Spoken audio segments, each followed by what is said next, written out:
आज से 13 साल पहले 2 मई 2011 को ये रात के 1 बजे की ही बात थी जब पाकिस्तान के एबटाबाद में अमेरिकन सोल्जर्स ने दुनिया के सबसे खतरनाक आतंकवादी ओसामा बिन लादेन को उसी के घर में घुसकर मार गिराया। देखो, हुआ कुछ ये था कि ओसामा बिन लादेन ने साल 1993 से 2001 के बीच अमेरिका पर 3 घातक हमले किए, जिसमें सबसे पहला था साल 1993 का वर्ल्ड ट्रेड सेंटर अटैक, दूसरा था साल 1998 का यूएस एम्बेसीज अटैक और तीसरा और सबसे दर्दनाक था साल 2001 का 9/11 अटैक। इस 1993 ब्लास्ट में टोटल 6 लोगों की जान गई और हजारों की संख्या में लोग इंजर्ड हुए थे। इस 1998 एम्बेसी अटैक में टोटल 224 लोगों की जान गई और 4,500 लोग जख्मी हुए थे। और साल 2001 में जो 9/11 अटैक हुआ था, जो अमेरिकन हिस्ट्री का सबसे खतरनाक अटैक माना जाता है, उसमें 3,000 लोग मारे गए थे और हजारों लोग इंजर्ड हुए। सबसे पहले मैप्स एंड लोकेशंस पर एक नजर मार लो। ये है अपना भारत और इधर अपने पड़ोसी गरीब देश पाकिस्तान में यहाँ एक सिटी है जिसका नाम है एबटाबाद। जब सील्स ने ओसामा बिन लादेन को मारा, उस समय वो यहाँ एबटाबाद में ही छुपके बैठा हुआ था। आपको ये भी पता होना चाहिए कि इस ऑपरेशन के लिए सील टीम के हेलीकॉप्टर्स ने अफगानिस्तान में एक सिटी जलालाबाद से उड़ान भरी थी। ये जलालाबाद ही यूएस नेवी सील्स। हुआ कुछ यूं कि आज से 13 साल पहले 1 मई 2011 की बात है, रात के 10:30 बज रहे थे। इस ऑपरेशन के लिए जलालाबाद के यूएस बेस में 4 हेलीकॉप्टर्स उड़ान भरने के लिए तैयार हैं। ये 2 तो हैं चिनूक हेलीकॉप्टर्स और ये 2 हैं ब्लैक हॉक्स। प्लान ये है कि ये दोनों ब्लैक हॉक्स तो उड़ के एबटाबाद जाएंगे और ये दोनों चिनूक यहाँ पर ही बैकअप के लिए स्टैंड बाय पर रहेंगे। अब देर रात में ये दोनों ब्लैक हॉक्स यहाँ से पाकिस्तान के लिए रवाना हो जाते हैं। कैसे हो सकता है कि 2 अमेरिकन हेलीकॉप्टर्स पाकिस्तान के एयर स्पेस में फ्लाई करते हुए एबटाबाद जा रहे हैं और पाकिस्तानियों को खबर भी नहीं हो रही है,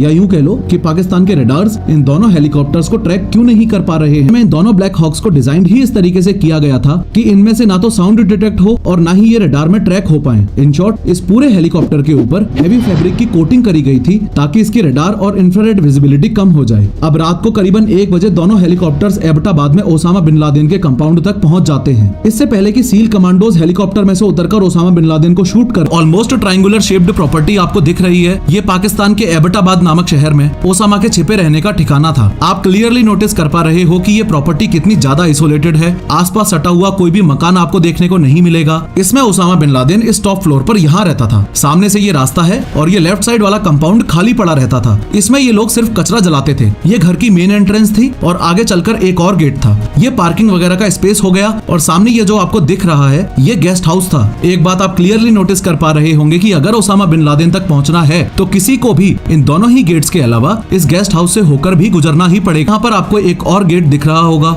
लेकिन ये गेट हमेशा लॉक्ड रहता था। उसके अलावा बालकनी वॉल्स हो या बाउंड्री वॉल्स, इस घर की सभी दीवारें बहुत ज्यादा ऊंची थी जो अपने आप में एक डाउट क्रिएट करती थी। यहाँ राइट साइड वाले कंपाउंड में फल और सब्जियां उगाते थे और कुछ खाली जमीन भी पड़ी हुई थी। यहाँ गेस्ट हाउस के थ्रू अंदर जाने का एक रास्ता था। आगे चल के यहाँ एक ऐसे ही शेल्टर बना हुआ था और थोड़ा और आगे चल के मेन घर में एंट्री होती थी। मेन घर की ये 3 मंजिला इमारत थी जिसमें ये है ग्राउंड फ्लोर, ये फर्स्ट फ्लोर और ये जो 2 ब्लैक हॉक हेलीकॉप्टर्स आपको दिख रहे हैं, इनमें से एक का नाम है चौक 1 और दूसरे का नाम है चौक 2। सबसे पहले चौक 2 ओसामा बिन लादेन के मेन गेट के ऑलमोस्ट सामने होवर करने लगता है। यहाँ ये चौक 2 इसलिए होवर कर रहा था क्योंकि यहाँ इसे 4 सील्स, एक कॉम्बैट असॉल्ट डॉग जिसका नाम कायरो था और उसके हैंडलर को लैंड करवाना था। समझ लो कि इस चौक 2 हेलीकॉप्टर में टोटल 12 सील्स थे, एक डॉग था और एक डॉग हैंडलर था। सिमिलरली इस चौक 1 हेलीकॉप्टर में भी 12 सील्स और थे, यानी टोटल 24 कमांडोज की टीम को ओसामा बिन लादेन की हत्या के लिए भेजा गया था। खैर, ओसामा बिन लादेन के सामने वाले रास्ते में कुछ बंदों को उतारने के बाद चौक 2 हेलीकॉप्टर में अब जो बचे हुए सील्स हैं उनको ये ओसामा बिन लादेन के रूम की छत पर लैंड करवा देता है। ये सब करने के बाद चौक 2 का काम खत्म और अब चौक 2 वापस अपनी इनिशियल पोजीशन पर चला जाता है और वहीं पर होवर करने लग जाता है। अब बारी है चौक 1 हेलीकॉप्टर। सभी 12 सील्स हेलीकॉप्टर से सेफली बाहर आकर सबसे पहले इस दीवार को अप्रोच करते हैं। सामने ये जो गेट मिलता है इस पर एक एक्सप्लोसिव ब्लास्ट करते हैं। यहाँ से निकलकर इनको सामने एक और गेट मिलता है, वहां भी एक्सप्लोसिव ब्लास्ट करते हैं और फिर इस पार्किंग एरिया में आकर गेस्ट हाउस को अप्रोच करते हैं। सील टीम गेस्ट हाउस को सिक्योर करने के लिए जैसे ही गेट के पास पहुंची तो उन्हें अंदर से कुछ आवाजें आने लगी। जैसे ही वो लोग अंदर जाने वाले होते हैं आगे से AK-47 बुलेट्स की बारिश होने लगती है। ये बारिश करने वाला व्यक्ति था अबू अहमद अल कुवैती। इस बात को समझो कि फिलहाल इस गेस्ट हाउस के अंदर टोटल 4 लोग मौजूद हैं। 2 बच्चे जिनको बोरी से ढक रखा था, अबू अहमद की बीवी और खुद Abu Ahmed. Abu Ahmed Osama bin Laden का राइट हैंड था। ये ओसामा का पाकिस्तानी कुरियर था और यही आदमी अपनी पूरी फैमिली के साथ इस गेस्ट हाउस में रहता था। खैर, रिस्पॉन्स में जब सील टीम ने काउंटर अटैक किया तो उसमें अबू अहमद को गोली लगती है और वो मारा जाता है। ऐसा होते ही अबू अहमद की बीवी गेट खोलकर बाहर भागती हुई आती है और बोलती है, मर गया है वो, तुमने मार दिया उसे। अबू अहमद की बीवी का ये कदम इसलिए भी था ताकि सील्स टीम फायरिंग रोक दे और बच्चों को गोलियां ना लगे। फिलहाल के लिए सील्स अबू अहमद की बीवी को बंदी बना लेते हैं और आगे ऑपरेशन को कंटिन्यू करते हैं। गेस्ट हाउस को सिक्योर करने के बाद में कुछ सील्स मेन बिल्डिंग की तरफ बढ़ने लगते हैं और कुछ सील्स इधर आकर ये वाला गेट भी अंदर से ओपन कर देते हैं ताकि रिमेनिंग सील्स भी पूरे एरिया को सिक्योर करते हुए अंदर आ पाए।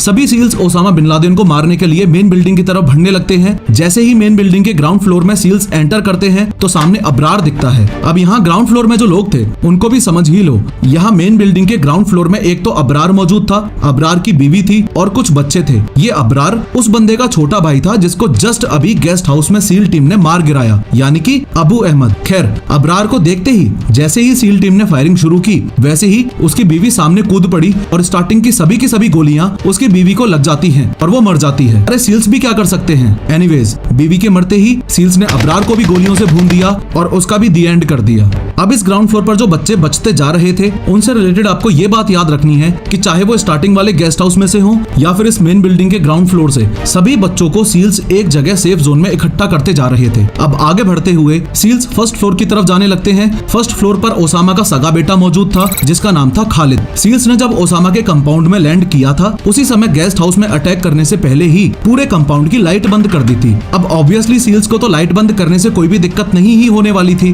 क्योंकि उनके पास तो ऑलरेडी नाइट विजन गॉगल्स मौजूद थे, लेकिन उन्होंने लाइट इसलिए बंद की ताकि इस बिल्डिंग में मौजूद जो लोग हैं उनको नेविगेट करने में दिक्कत आए, उससे उन्हें कोई भी एक्शन लेने में डिफिकल्टी हो। इसलिए वो सीढ़ियों से ऊपर सेकंड फ्लोर की तरफ भागने लगा और वहीं दीवार की आड़ में छुप गया। अब सील्स इस तरीके से एक लाइन में आ गए और फॉर्चुनेटली इनमें से एक सील को अरबी लैंग्वेज आती थी, तो उस सील ने दिमाग लगाया और चालाकी से विस्पर करते हुए अरबी एक्सेंट में खालिद का नाम 2 बार पुकारा, खालिद खालिद। और खालिद ने झांक के देख भी लिया। जैसे ही उसने दीवार से झांक के देखा वैसे ही सील्स ने उसे भी निपटा। जैसे ही सेकंड फ्लोर पर पहुंचती है तो देखती है कि ओसामा बिन लादेन अपनी दोनों बीवियों के पीछे छुपने की कोशिश कर रहा था और सील्स टीम की तरफ उनको धकेल रहा था। यहाँ उसकी बीवियां भी गोली ना चलाने की गुहार कर रही थी, लेकिन in a snap of movement seals ने मौका मिलते ही हेडशॉट लिया और 2 गोलियां ओसामा के सिर में दाग दी। गोली लगते ही ओसामा बिन लादेन चित्त पड़ा हुआ था। ओसामा की ये हालत देख उसकी बीवियां उसके मृत शरीर से लिपट जाती हैं। सील टीम आगे बढ़ते हुए ये कंफर्म करने की कोशिश करती है कि ये ओसामा बिन लादेन ही। सील टीम ने ओसामा की दोनों बीवियों को साइड करके उनको डराते धमकाते हुए ये पूछा कि क्या ये ओसामा बिन लादेन ही था और ओसामा बिन लादेन को जमीन में ना गाड़कर समुद्र में ही क्यों दफनाया गया था।